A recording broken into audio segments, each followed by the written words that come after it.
सभी साथियों को नमस्कार। साथियों, फिर से एक बार आपके साथ। और आज की जो कविता का प्रसंग है उसमें एक प्रेमी और प्रेमिका हैं और दोनों के बीच वार्ता होती है। जो प्रेमिका है वो प्रेमी से बोलती है कि यदि आप मेरे से मोहब्बत करते हो तो मेरे से शादी क्यों नहीं करते हो, मुझे साथ लेकर क्यों नहीं जाते हो। तो उसके बदले में वो क्या जवाब उसको देता है वो भी इस कविता में आपको देखने को मिलेंगे।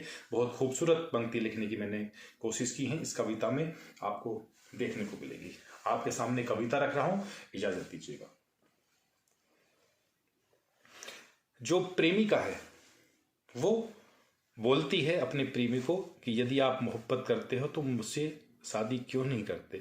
किस तरीके से वो, क्या अंदाज मैंने लिखने की कोशिश की है वो सुनिएगा। कहती है कि गिरफ्तार क्यों नहीं करते हो मुझे आकर तुम, गिरफ्तार क्यों नहीं करते हो मुझे आकर तुम, और वफा की दफा का सबूत बहुत है इस जमाने को समझाने के लिए। गिरफ्तार क्यों नहीं करते हो मुझे आकर तुम, वफा की दफा का सबूत बहुत है इस जमाने को समझाने के लिए, और मुझे डाल दो अपनी दिल की दीवारों के पीछे तुम, मुझे डाल दो दिल की दीवारों के पीछे तुम, सजा मुकर्रर कर दो मुझे अपना बनाने के लिए।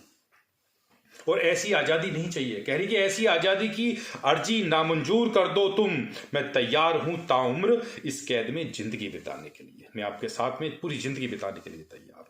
फिर आगे क्या जवाब देता है प्रेमी, इसकी इन बातों का सुनिएगा। कहता है ये दलीलें पेश करते हैं, समाज परिवार को लेकर कह रहा है, यह दलीलें पेश करते हैं आकर रोज घर परस्ती की मुझसे, कि हो जाऊं दूर तुमसे अपनों में रह जाने के लिए।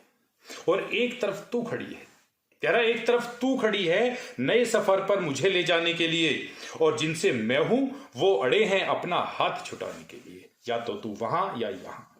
अब बोलता है आगे कि यह जग हंसने को खड़ा है, कह रहा है यह जग हंसने को खड़ा है अगर तू साथ है मेरे, यह जग हंसने को खड़ा है अगर तू साथ है मेरे, और मुंह मोड़ू तो बेवफाई होगी, मुंह मोड़ूं तुझसे तो बेवफाई होगी, चल कर लेते हैं समझौता अपने अपनों में रह जाने के लिए।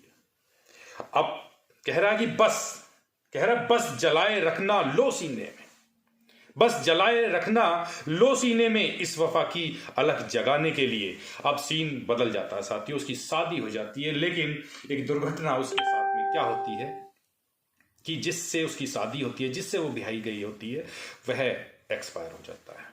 वो जिंदगी में फिर से अकेली हो जाती है। लेकिन जो प्रेमी है वह शादी नहीं करता है, वो आज भी उसकी मोहब्बत में ही है। अब इस वाली सिचुएशन पर वह उसके घर वालों से कैसे प्रार्थना करता है, उसके लिए, उसके जीवन को आगे ले जाने के लिए, वो मैंने लिखा है। कह रहा दे दो, प्रेमी कह रहा दे दो इजाजत अब तो, दे दो इजाजत अब तो इस टूटे से घरेंदे को फिर से तिनकों से सजाने के लिए। उसका घर टूट चुका है लेकिन फिर भी कह रहा है कि ये टूटा सा घरौंदा है, मैं इसको फिर से संवार लूंगा। कह रहा है कि दे दो इजाजत अब तो इस टूटे से घरौंदे को फिर से तिनकों से सजाने के लिए, और बिन पतवार की नाव है अब वो, कह रहा बिन पतवार की नाव है अब वो, कहता रहूंगा आखिर दम तक, कहता रहूंगा आखिर दम तक उसकी जिंदगी को पार लगाने के लिए। और सफेद से लिबाज में लिपटी सी मौन है, कह रहा सफेद से लिबाज में लिपटी सी मौन है, अब वो गहरे से अंधकार में गुम हो जाने के लिए, और एक उजाले की आस बन, कह रहा एक उजाले की आस बन करूंगा रोशन उसके चेहरे पर फिर से खुशी लौटाने के लिए। तो गिरफ्तार क्यों नहीं करते हो आकर तुम, वफा की दफा का सबूत बहुत है इस जमाने के लिए।